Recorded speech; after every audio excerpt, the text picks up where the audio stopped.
ပွဲပြီးလို့ရှုပ်ပွားကြံခဲ့တဲ့ပွဲကင်းကြီးကိုပြန်ကြည့်ရင်လွမ်းရတဲ့အရာသာကိုခံစားမှုသူတွေရှိကြမှာပါကျွန်တော်တို့ငယ်ငယ်က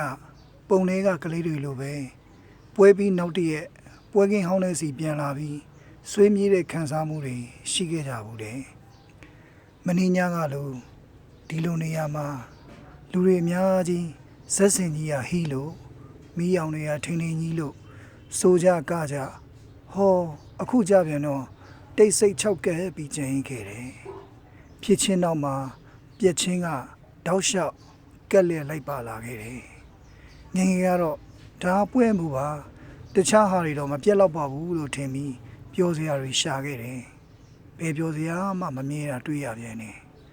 အနိုင်မဲ့ပျော်ရွှင်မှုဆိုတာဖြစ်ချင်းပြက်ချင်းကင်းတဲ့တနေရာမှာပဲ